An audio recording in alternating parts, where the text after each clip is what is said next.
नमस्कार।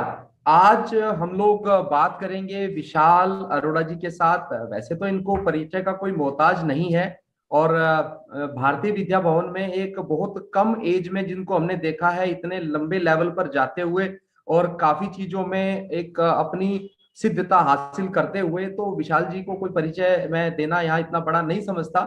लेकिन मैं सर से ये निवेदन करूंगा कि सर जरूर अपने बारे में जो उनकी ज्योतिषीय यात्रा है वो हमें जरूर बताएं, और फिर हम उस पर आज जो हमारा चर्चा का विषय रहेगा प्रोफेशन।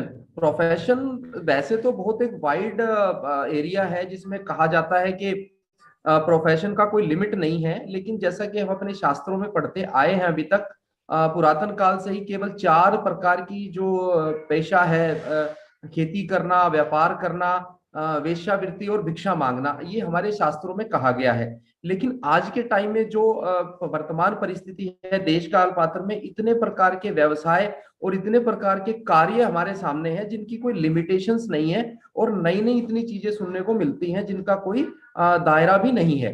तो आज उन सब विषयों पर मैं विशाल अरोड़ा सर से ये चाहूंगा कि वो अपना प्रकाश डालें। उनके पास बहुत लंबा एक्सपीरियंस है प्रोफेशन पढ़ाने का और प्रोफेशन के कनेक्ट करने का। वो व्यापारी भी हैं, वो प्रोफेसर भी हैं, वो अपना काम भी करते हैं, लॉट ऑफ एक्सपीरियंस। तो मैं सर से कहूंगा, सर जरूर अपनी ज्योतिषीय यात्रा के साथ साथ अपने बारे में भी कुछ बताइए। नमस्कार। सभी को मेरा प्यार भरा नमस्कार। ज्योतिष की यात्रा जो शुरू हुई, बचपन से ही शुरू हो गई थी मेरी। हमारे घर में शुरू से ही पुस्तकें अवेलेबल थी। मेरी जो बुआ जी थी वो पढ़ती रहती थी ज्योतिष। तो 10th के बाद ही मैंने ज्योतिष का, जो 3 महीने की उस समय छुट्टी होती थी 10th के बाद, तो उस समय ही ज्योतिष का सारा, जैसे भारतीय ज्योतिष, पराशर होरा शास्त्र, फल दीपिका, उस समय पढ़ डाला। तो उस समय समझ में नहीं थी क्यों पढ़ रहा हूँ। शायद पूर्व जन्म का कोई संस्कार रहा होगा, मालूम नहीं था क्यों पढ़ रहा हूँ। बुआ जी ने तो ज्यादा नहीं पढ़ा, उन्होंने छोड़ दिया लेकिन मेरे को कंटिन्यू करा मेरे लिए वो। तो एक मेरे मित्र थे, वो कहते थे तू इतना अच्छा ज्योतिष करता है, तू भारतीय विद्या भवन ज्वाइन क्यों नहीं कर लेता। मैंने कहा मेरे पास समय का अभाव है, मैं नहीं कर सकता। तो उन्होंने जबरदस्ती एक दिन, 99 की बात है, तो उन्होंने जबरदस्ती मेरा फॉर्म लाए, भरा, उन्होंने जमा कराया। उसके बाद से भारतीय विद्या भवन में ज्योतिष पढ़ने के बाद अपना ज्ञान अर्जन किया, और जब राव सर की शरण में आए तो ज्योतिष का विकास हुआ। उनके साथ रहकर ज्योतिष सीखने का जो सुअवसर हमें प्राप्त हुआ। उस समय, हमारे समय में क्या होता था, आज तो बहुत सारी रिसर्च क्लासेस हो गए। 2001 में हमने राव सर को ज्वाइन किया, तो उस समय सिर्फ एक ही रिसर्च क्लास होती थी और सैटरडे संडे दोनों दिन होती थी, सर लेते थे। तो हम दोनों ही दिन आकर सर के पास बैठ जाते थे और सर को ज्वाइन करने के बाद फिर घर पे चले जाते, वहाँ रिसर्च करते। सर ने हमें, जो व्यवसाय में मेरा रुझान जागा, सर ने हमें एक बार ही वाराणसी होरा करने के लिए दिया।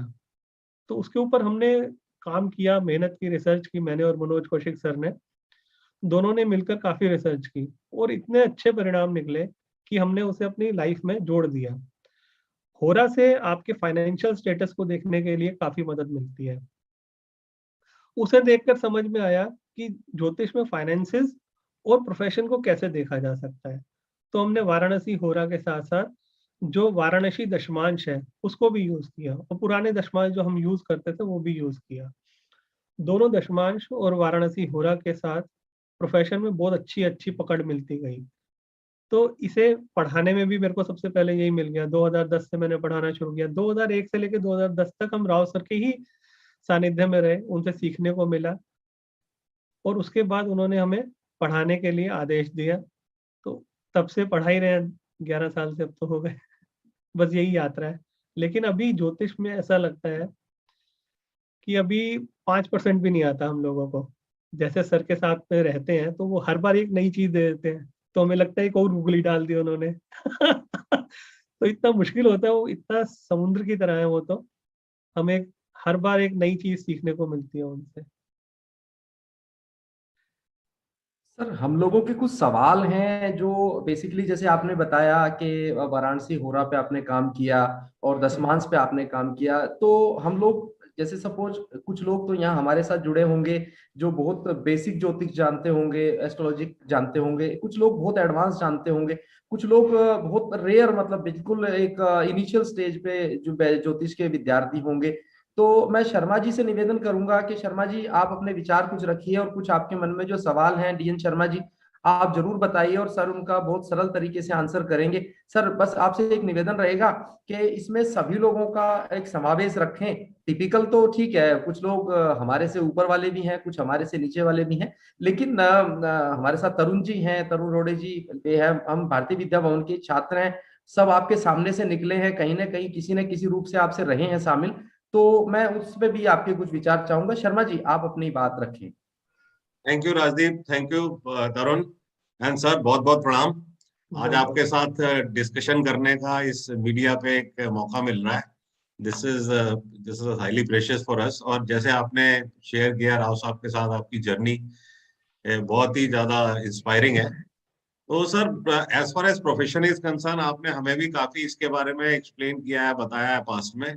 थोड़ा सा बेसिक क्वेश्चन में शुरुआत करना चाहूंगा कि how to determine profession in horoscope. मतलब प्रोफेशन में जॉब होगी, बिजनेस होगा, या जातक और किस तरह के प्रोफेशन में जाएगा।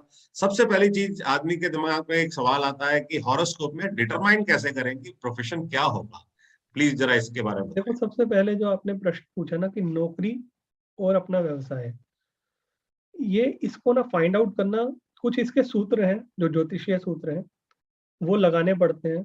उसके बाद कुछ हद तक, मैं ये नहीं कहता कि हम 100% बता पाते हैं कि ज्योतिष के कारण ये व्यवसाय करेगा या अपनी नौकरी करेगा। दोनों में से अंतर करना बहुत मुश्किल हो जाता है कई बार, लेकिन फिर भी हम 60 to 70% तक केसेस में पहुंच जाते हैं कि ये आदमी अपना बिजनेस करेगा या नौकरी करेगा।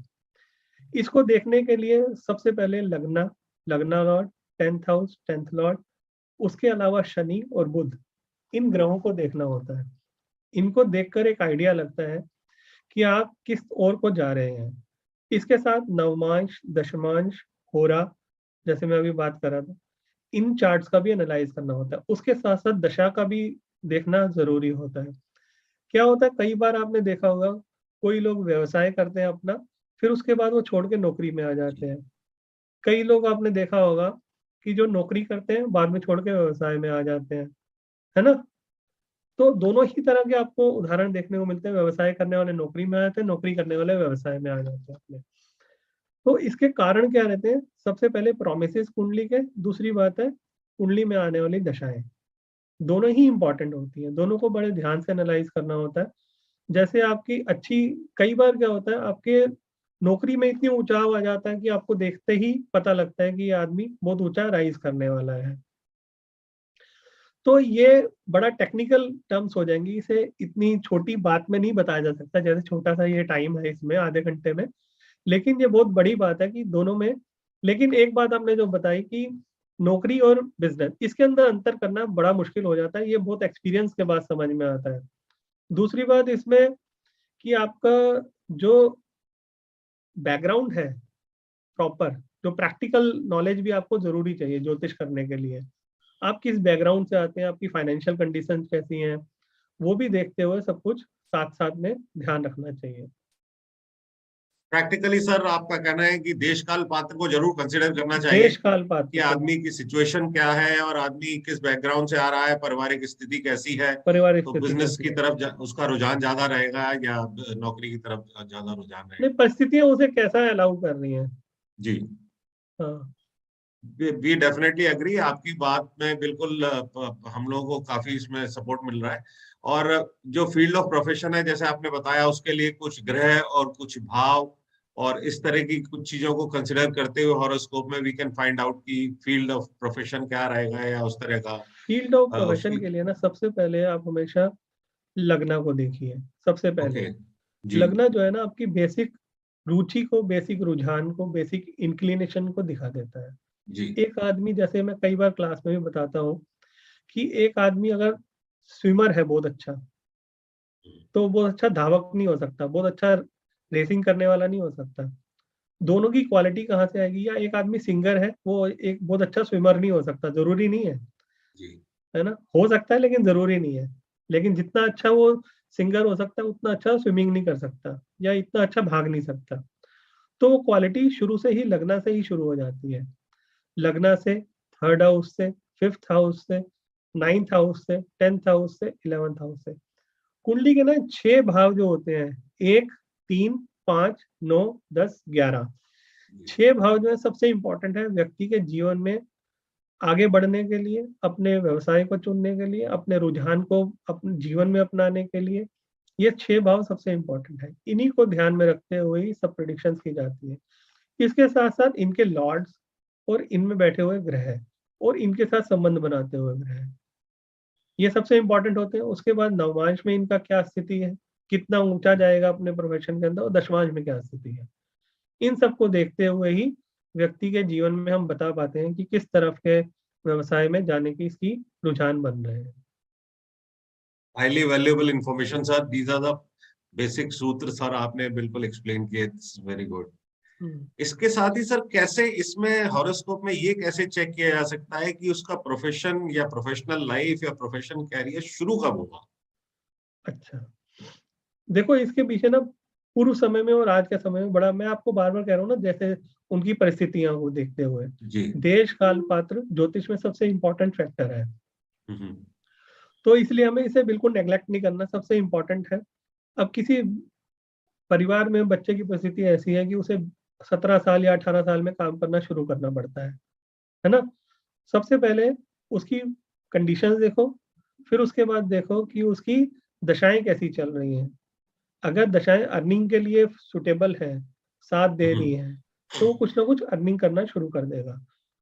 कई बार क्या होता है, कुछ फैमिलीज के अंदर उसकी फाइनेंशियल पोजीशन बहुत अच्छी होती है, लेकिन उसकी दशा अर्निंग की आ जाती है और बहुत स्ट्रॉन्ग कॉम्बिनेशन बना रही होती है, तब वो पढ़ते समय भी कुछ ना कुछ कर सकता है साथ में, और कुछ ना कुछ अर्निंग शुरू हो जाती है। कई बार नॉर्मल अर्निंग की सिचुएशन आ रही है, तब वो कर नहीं पाता इतना ज्यादा, क्योंकि उसको फाइनेंशियल बैकग्राउंड अच्छा है, तो वो उस समय करता नहीं है कुछ ज्यादा प्रयास।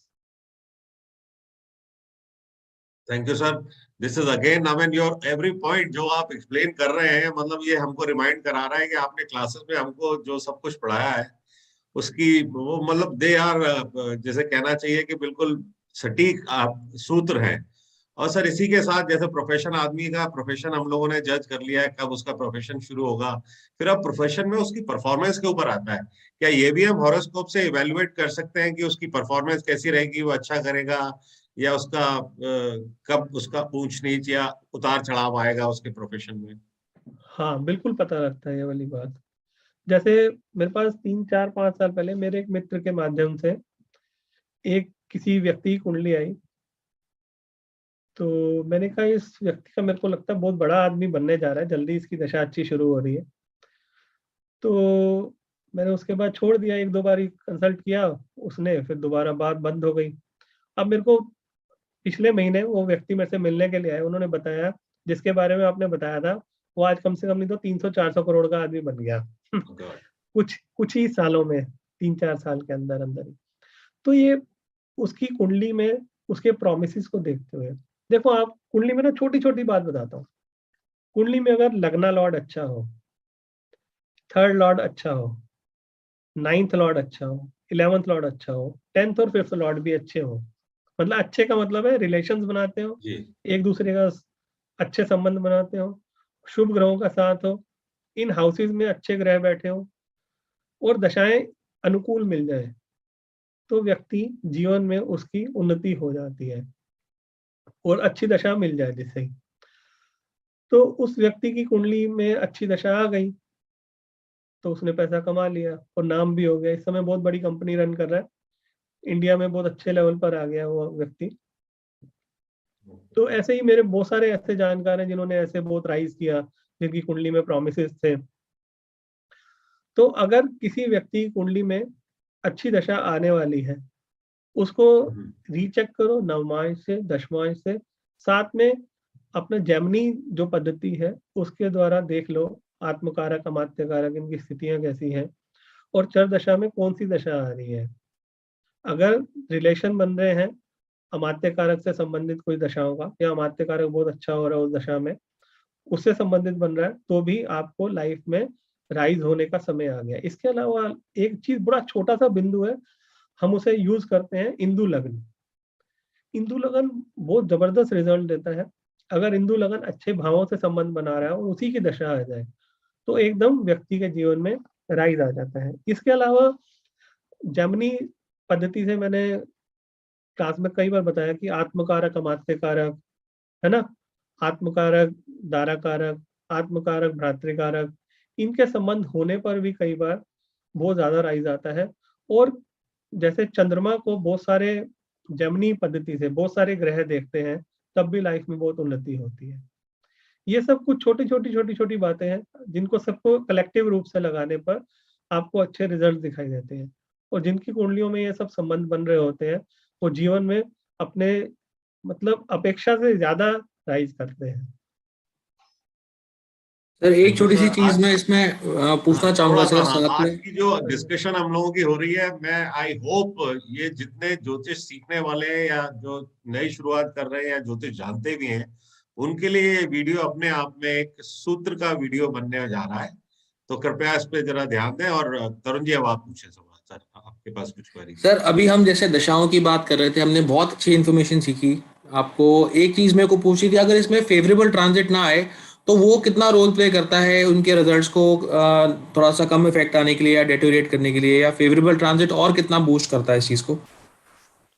जब हम ज्योतिष पढ़ना शुरू हुए थे तो शुरू में ही जब हम राव सर के पास पहुंचे तो उन्होंने गोचर के बारे में एक बात कही कि अगर तुम गोचर के ऊपर डिपेंडेंट हो जाते हो तो तुम अपना ज्योतिष खराब कर लोगे, है ना। तो ज्योतिष के ऊपर डिपेंडेंट मत हो, और ज्योतिष में गोचर के ऊपर डिपेंडेंट मत हो। तो अपने ज्योतिष को अच्छा करने के लिए गोचर को हेल्पिंग टूल की तरह यूज करो। कई बार क्या होता है, लोग ना खाली गोचर को ही सब कुछ मान लेते हैं। तो गोचर को सब कुछ मानना कर अपने ज्योतिष में अपनी कुंडली में प्रोमिसेस और कुंडली में दशाओं को देखो, वो ज्यादा इंपॉर्टेंट है। बिल्कुल ठीक बात है सर, ये ऐसी इंफॉर्मेशन है कि सबके लिए बहुत ज्यादा यूजफुल होने वाली है। गोचर को यूज करो लेकिन हेल्पिंग टूल की तरह यूज करो कि अगर आपकी कुंडली में प्रोमिसेस अच्छे हैं, दशाएं अच्छी हैं और गोचर फेवरेबल हो गया तो आपको बहुत ज्यादा राइज मिलेगा। अगर गोचर थोड़ा सा फेवरेबल नहीं है, अनफेवरेबल है, तब भी आपको ऐसा नहीं है कि छोड़ जाएंगी वो चीजें, आपको दशा अंतर्दशा जरूर फल देंगी। बिल्कुल सर, क्योंकि बहुत लोग इस चीज को प्रैक्टिस भी करते हैं, मानते भी हैं, तो ये इन्फॉर्मेशन सबके लिए बहुत यूजफुल रहेगी और बहुत अच्छे तरीके से वो एनालिसिस कर पाएंगे इसके साथ में। इसके लिए सर आपको बहुत बहुत थैंक्स इस इन्फॉर्मेशन के लिए। अब सर जैसे अभी हमारा 2022 स्टार्ट हो रहा है, इसके अंदर बहुत ज़्यादा एक प्लेसमेंट है, जुपिटर की अपने ओन साइन में, सैटर्न की अपने ओन साइन में जा रही है। तो सर ये किस तरीके से प्रभावित करेगा इंडिया में प्रोफेशंस को, इंडस्ट्री को? बहुत सारे वर्किंग इंडिविजुअल्स हैं। एक होता है सामुदायिक रूप से ग्रहों का प्रभावित करना, एक होता है इंडिविजुअल की हॉरोस्कोप। दोनों बातें अलग अलग है। अगर हम सामुदायिक रूप से देखें तो भारत में इस समय उन्नति की तरफ बढ़ने के रास्ते खुल रहे हैं। अभी जो भारत की दशाएं 2025 के बाद भारत में जो है इंडस्ट्रियल बूम आएगा, है ना। तो मैं काफी सालों से ये कह रहा हूँ, और 2022 के बाद उसका शुरू हो जाएगा सब कुछ। लेकिन अगर इंडिविजुअल की हॉरोस्कोप अच्छी है तो वो उस राइज में शामिल हो जाएगा। अगर इंडिविजुअल की हॉरोस्कोप इतनी अच्छी नहीं है तो वो उसका फायदा नहीं उठा पाएगा। तो ये हर एक व्यक्ति की अपनी अपनी व्यक्तिगत कुंडली के ऊपर निर्भर करता है कि उसकी कुंडली में कितना बल है। आपने देखा हो कई बार बहुत अच्छा समय चल रहा होता है, पूरी दुनिया में सब अच्छा कमा रहे होते हैं, लेकिन कुछ लोग होते हैं जो बिल्कुल कुछ नहीं कर पाते। और कई बार ऐसा होता है कि पूरी दुनिया में बिल्कुल खराब समय चल रहा है, जैसे कोविड में भी लोगों के बिजनेस अफेक्ट हुए काफी ज्यादा, लेकिन कुछ लोग मेरे पास ऐसे आए उस समय में जिन्होंने कई गुना पैसा को किया उस समय, है ना। तो आपने ये सब भी देखा। तो ये सब हुआ है और होता रहता है, क्योंकि आपकी पर्सनल अपनी हॉरोस्कोप में क्या प्रोमिसेस बन रहे हैं ये इंपॉर्टेंट होते हैं। ठीक है सर, थैंक्स। एक और सर, बहुत लोग एक चीज के लिए जानना चाहते हैं कि कौन सी ऐसी कुछ राशियां हैं जिनके लिए कुछ अच्छा प्रभाव रहेगा इस साल में, कुछ ऐसे लग्नास जिनके लिए अच्छा प्रभाव रहेगा प्रोफेशनल वाइज। हम कुछ इसको जनरलाइज वे में कह सकते हैं कि जनरलाइज वे में ज्योतिष ना जनरलाइज है ही नहीं। हाँ जी। कुछ लोग ना हमेशा टीवी पर मैंने देखा है कुछ ज्योतिषी आकर सिर्फ लोगों को 12 भागों में विभाजित करके राशियों के बारे में बता देते हैं, लेकिन ये गलत है। ज्योतिष जो है बड़ा ही गहरा और सूक्ष्म विज्ञान है। इसके आधार पर हम सभी व्यक्तियों को अलग अलग अलग अलग रूप में बांट देते हैं। हर एक व्यक्ति, यहाँ तक कि दो जुड़वा भाई बहन भी या दो जुड़वा भाई भी, अलग अलग कुंडली, एक ही तरह की कुंडली होने पर, त्रिशांश अलग होने पर ही व्यक्ति का जीवन अलग अलग हो जाता है कई बार। तो इतना सूक्ष्म रूप से जब हम एनालाइज कर सकते हैं तो हमें ये कहने का अधिकार ही नहीं है कि इनको ऐसे बड़े रूप में देखा जाए। सही कह रहे हैं सर आप, क्योंकि बहुत सारे लोग इस थिंकिंग के साथ अपने एनालिसिस करते हैं, इस थिंकिंग पे अपना उनका बहुत एक मेजर एस्पेक्ट रहता है अपनी कोई भी एनालिसिस देने का, प्रेडिक्शन देने का। तो ये नॉलेज सबके लिए एक आई ओपनर है, सबके लिए बहुत बेनिफिशियल एक नॉलेज होने वाली है साथ में। आपको इसके लिए थैंक्स। दूसरा सर, मैं आपसे एक और चीज पूछ रहा था साथ में इसमें कि आप जैसे, आपको इतना अच्छा एक्सपीरियंस है, आप बहुत चार्ट्स देख चुके हैं प्रोफेशन के लिए, आप एक परफेक्शनिस्ट मैं आपको आज कहना चाहूंगा। तो ऐसे कुछ की पॉइंट्स हो, कोई ऐसे एकदम इंपॉर्टेंट पॉइंट्स हो जो हम जिनको देख के एक शॉर्टकट्स की तरह यूज कर सकें या उनसे हम क्वाइट अच्छे रिजल्ट्स निकाल सके सर साथ में? देखो, आपको किसी भी चीज में परफेक्शन के लिए ना सबसे पहला की पॉइंट पता क्या है? आपका मन शांत होना चाहिए। अगर आपका मन शांत नहीं है तो आप किसी भी चीज में परफेक्शन नहीं हासिल कर सकते। ठीक है, सबसे पहले आपके अंतःकरण शुद्ध होना चाहिए, आपका मन बिल्कुल क्लियर होना चाहिए। अगर आपका मन शांत रहेगा तो आपको किसी भी चीज में गहराई भी, किसी भी विषय में गहराई में जाने के लिए आप सक्षम हो पाएंगे। उसके बाद सब्जेक्ट आता है। कोई भी सब्जेक्ट में अगर आप सफल होना चाहते हैं तो पहले अपने मन पर काम करो। दूसरी बात, जैसे प्रोफेशन की बात है, तो अधिकतर क्या होता है, आप पढ़ते हो लेकिन पढ़ते के बाद एक्सपीरियंस नहीं होता। एक्सपीरियंस कहाँ से आता है?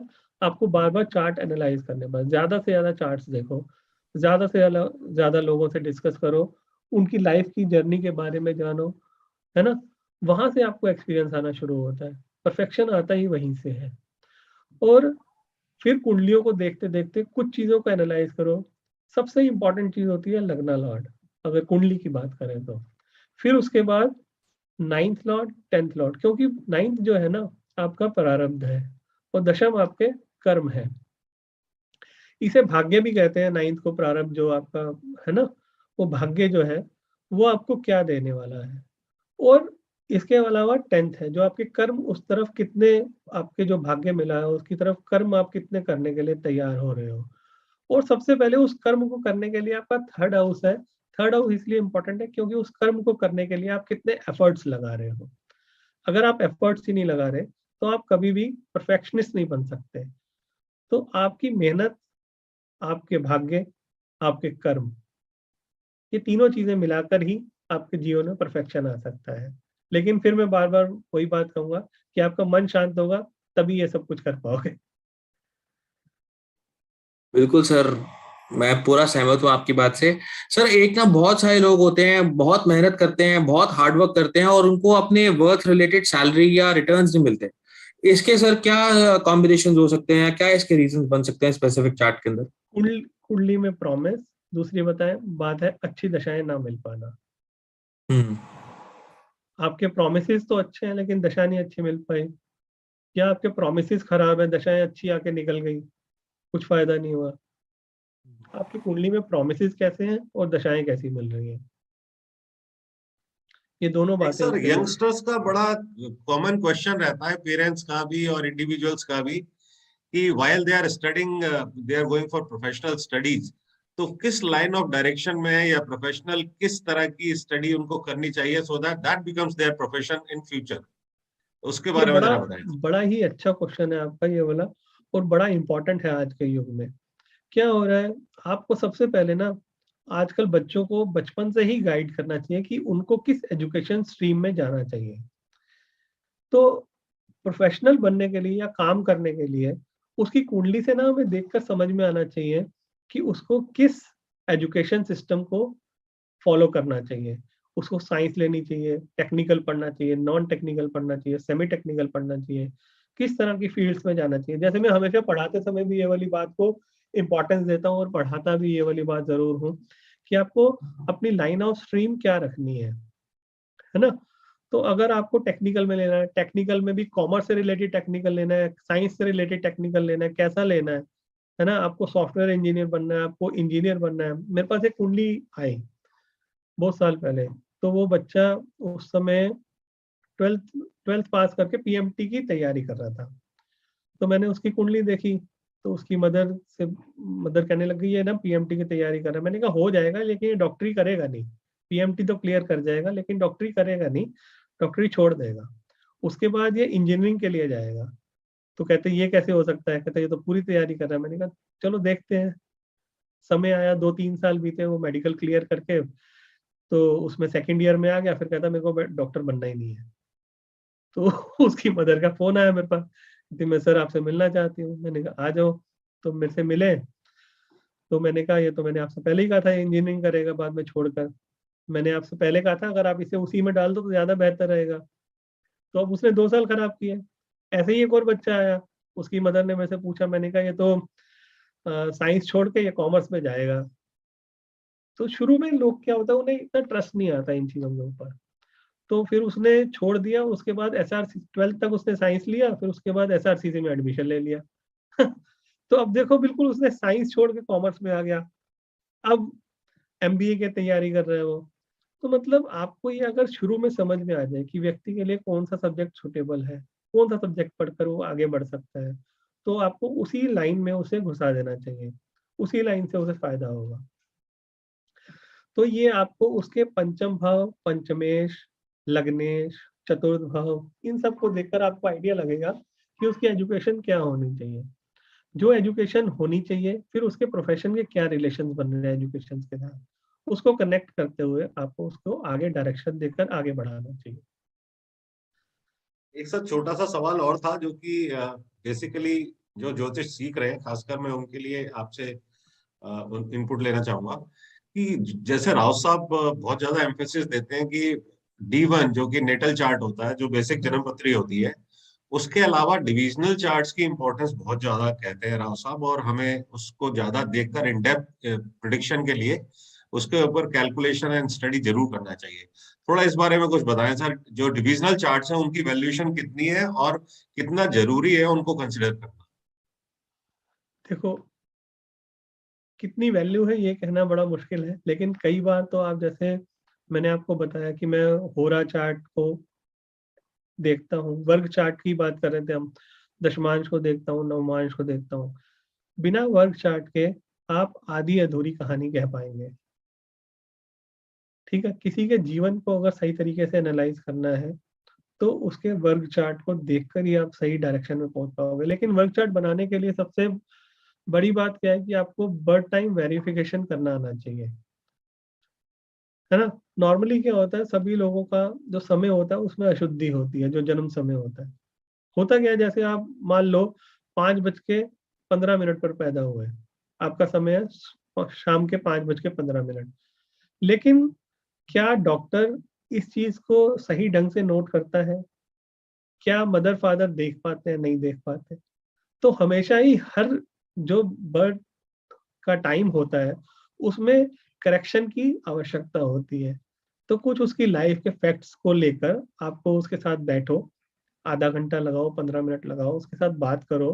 कुछ चीजें आपको समझ में आएंगी उसके, जैसे मैंने एजुकेशन के सब्जेक्ट्स बताए आपको, उससे देख सकते हो, उसका फैमिली बैकग्राउंड देख सकते हो, उसके ब्रदर सिस्टर देख सकते हो, जो रियल फैक्ट्स है उनको देखकर आपको आइडिया लगेगा कि इनका बर्थ टाइम करेक्शन में कितना 2 मिनट, 4 मिनट, 10 मिनट, 15 मिनट, कितने मिनट का डिफरेंस आ रहा है। उसको दशा से कोरिलेट करो, लाइफ के कुछ इंसिडेंट्स लेकर उसके साथ कनेक्ट करते जाओ। उसके बाद वर्क चार्ट बनाओ, उसमें एक्यूरेसी आती है और व्यक्ति आगे तक पहुंच पाता है। और वर्क चार्ट के बिना किसी भी बात को कहना मेरे अनुसार तो असंभव है, मैं नहीं कह सकता। Very sir highly valuable points, मैं रियली अप्रिशिएटेड सर। आपने जो आज चीजें बताई हैं, ये सारी की सारी इंफॉर्मेशन अपने आप में एक सूत्र बन के लोगों के लिए काम आएगी। मैं बाकी रिक्वेस्ट करूंगा राजदीप जी और तरुण जी, आप कुछ डिस्कस करें।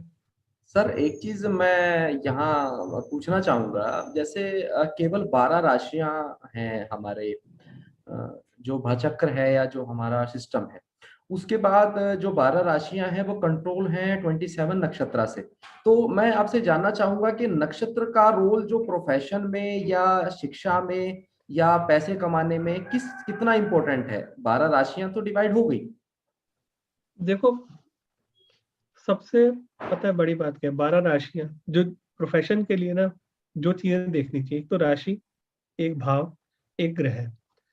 जो चौथी चीज आपने बात की नक्षत्र, बिना नक्षत्र के हम पहुंच नहीं पाते कहीं पर भी। लेकिन क्या सबसे बड़ी परेशानी क्या है कि नक्षत्र में कोई विशेष रूप से कोई चीजें मिल नहीं पाती है, कहीं पर भी इतना उपलब्धता नहीं है, या तो ये विद्या पूरी तरह से लुप्त थी, है ना, तो इसलिए इसके बहुत सारे सूत्र खो गए।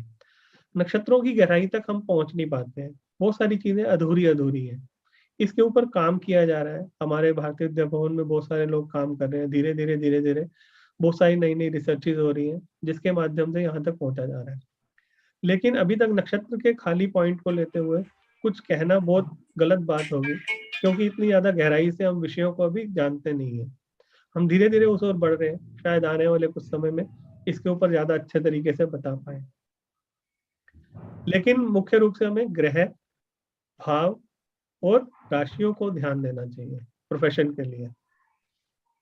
ठीक सर, बिल्कुल ठीक है सर। इसमें एक चीज़ मैं और जानना चाहूँगा सभी लोगों के लिए, क्योंकि बड़ा इंपॉर्टेंट सा एक पॉइंट है। आजकल बहुत सारे एस्ट्रोलॉजर्स हैं या जो बहुत सारे ज्योतिष जानने बताने वाले हैं, वो क्या करते हैं, शॉर्ट के लिए कोई जेमस्टोन सजेस्ट कर देते हैं। आपका भी बड़ा अच्छा एक्सपीरियंस है जेमस्टोन में, तो मैं आपसे ये जानना चाहूँगा कि जेमस्टोन जो है वो कितना पावरफुल है ज्योतिषीय माध्यम को या किसी चीज़ को ऑप्टिमाइज करने के लिए या उसको निकालने के लिए या पावर देने के लिए। देखो, कुछ लोग ना जेमस्टोन्स के बारे में गलत तरीके से स्प्रेड करते हैं बातें। वो ये कहते हैं कि ये वाला रत्न पहन लो, आपका जीवन बदल जाएगा, आपको इतनी प्रोफेशन में उन्नति मिल जाएगी। ऐसा नहीं होता है। ग्रह, जो आपका ग्रह वीक है उसको आप स्ट्रॉन्ग कर सकते हो। उससे क्या होता है, आपके विवेक को और आपकी बुद्धि को उन्नति मिल सकती है। आप उसे अपने प्रोफेशन में लगाओ नहीं लगाओ, वो आपकी इच्छा है, वो आपकी लाइकिंग है, और आपकी दशाएं भी इम्पोर्टेंट है ना। कि आपके जीवन में अगर व्यवसाय की मतलब उन्नति है ही नहीं आपके जीवन में, तो आप कुछ भी नहीं कर सकते उसके अंदर। स्टोन पहनने से आप अपने जीवन को बेहतर बना सकते हो, अपनी लाइफ को बेहतर बना सकते हो, अपने डायरेक्शंस को अच्छा कर सकते हो, अपने माइंड को ज्यादा अच्छा कर सकते हो। ध्यान लगाने के लिए आपको वो ज्यादा हेल्प कर सकते हैं। अपनी ठीक बात लाइफ है को सर। अच्छा बनाने के लिए वो चीजें यूज कर सकते हो। सर एक चीज मैं और फाइनल पूछना चाहूंगा यहाँ पर। बहुत सारे लोग हमें ऐसे देखने में आते हैं जो नौकरी भी करते हैं, व्यापार भी करते हैं, उसके साथ साथ कुछ और कंसल्टेशन टाइप का काम भी करते हैं। हम्म, जैसे 10th हाउस का जैसे आपने यहाँ वर्णन किया, 10th हाउस के बारे में आपने काफी सपोर्टिव यहाँ वो हमें एविडेंस बताए कि किस प्रकार होता है। जैसे 10th हाउस का संबंध ऐसे कौन से भाव या ग्रह से बने कि जिससे एक व्यक्ति एक से ज्यादा सोर्स ऑफ अर्निंग कर सकता है, या वो मतलब व्यक्ति तो सबके पास ही 24 घंटे का टाइम होता है, हमारे पास तो कोई 25 घंटे तो लेके आता नहीं है जीवन में, लेकिन वही 24 घंटे किसी व्यक्ति के लिए इतने इंपॉर्टेंट होते हैं कि वो दूसरों के लिए उदाहरण बनता है, व्यवसाय में हो चाहे अपने स्टेटस में हो। और उसी प्रकार वही 24 घंटे एक ऐसे व्यक्ति के साथ हैं जो उसको लगता है कि मेरे पास तो समय की बड़ी मर्यादा है। तो मैं ये आपसे पूछना चाहूंगा कि दो मल्टीपल सोर्स ऑफ अर्निंग जिसको कहा जाता है प्रोफेशन में, उसका डेफिनेशन क्या है। देखो, पहले तो एक तो 10th हाउस जो आपने बात की वो स्ट्रांग होना चाहिए, कि वो व्यक्ति कर्मशील होना चाहिए, पहली बात।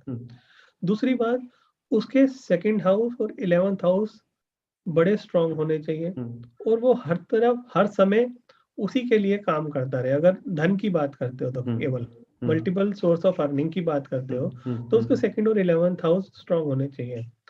और अगर आप खाली बात करते हो कि व्यक्ति कर्मशील हो, तो बहुत सारे समाज सेवी भी ऐसे होते हैं जिनका 10th हाउस बहुत अच्छा होता है लेकिन 2nd और 11th हाउस नहीं अच्छे होते। वो बहुत सारे मल्टीपल काम करते हैं और पूरे 24 घंटे बिजी रहते हैं। तो जब भी आपने जब भी देखना है कि उससे आय उसको अलग अलग सोर्सेज से हो रही है, तो उसके 2nd हाउस 11th हाउस में जितने ज्यादा प्लैनेट्स होंगे उतना ही उसकी डिफरेंट तरीके के ग्रहों के कारण अलग अलग तरीके की इनकम आने की संभावना रहती है।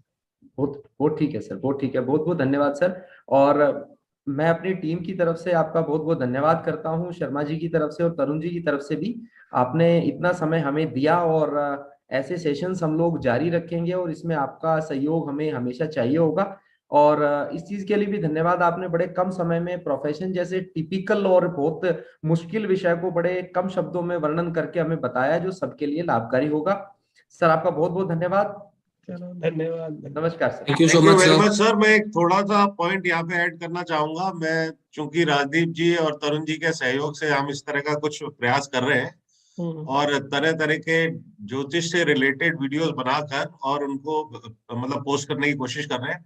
और ये रिक्वेस्ट आ रही है हमारे पास कि इस तरह के डिजिटलाइज वीडियोस की शेप में एक स्पेसिफिक टॉपिक के ऊपर आप लोग जो कर रहे हैं वो बहुत अच्छा काम कर रहे हैं और ये करते रहें। तो आप जैसे गुणी अपने हम आचार्यों से हम इस तरह की नॉलेज लेकर उसे डिजिटलाइज शेप में अपने डिस्कशन के द्वारा प्रस्तुत करने की कोशिश करते रहेंगे और आशा करते हैं कि फ्यूचर में लोगों को पसंद आएगा और लोगों को नॉलेज मिलेगी। मेरी शुभकामनाएं आपके थैंक यू साथ है वेरी हमेशा। मच। मेरी जी। शुभकामनाएं आपके साथ है। आप ऐसे ही कार्यक्रम करते रहे, लोगों तक अच्छी बातें अच्छे माध्यम से पहुंचे तो बहुत अच्छी बात रहेगी। और थैंक लोगों यू के वेरी मन मच में सर। थैंक यू जागरूकता वेरी है, मच। लोगों के मन में जागरूकता है, ज्योतिष के प्रति अंधविश्वास खत्म हो। बिल्कुल बिल्कुल सर। थैंक यू सर मैं एक और बात कहना चाहूंगा, हमारे जो मासेस हैं, जो मैक्सिमम लोगों को इस ज्ञान से इस फायदा पहुंचे, हम यही चीज चाहते हैं। एक सर साथ में मैं और एक चीज पूछना चाहता था कि कोई ऐसे जनरल सात्विक रेमेडीज होती हैं, कोई किसी को प्रोफेशन के लिए प्रॉब्लम है, कोई मंत्र का जाप, कोई जनरल रेमेडीज कर लें जिसको थोड़ा रिलीफ आए। पैंडेमिक में बहुत लोगों ने अपनी जॉब्स खोई हैं, बिजनेसेस खोए हैं, तो उनके बेटरमेंट के लिए या उनको हम क्या ऐसा प्रिस्क्राइब कर सकते हैं जो उनको रिलीफ मिले थोड़ा सा, या उनका थोड़ा बेटरमेंट में आए।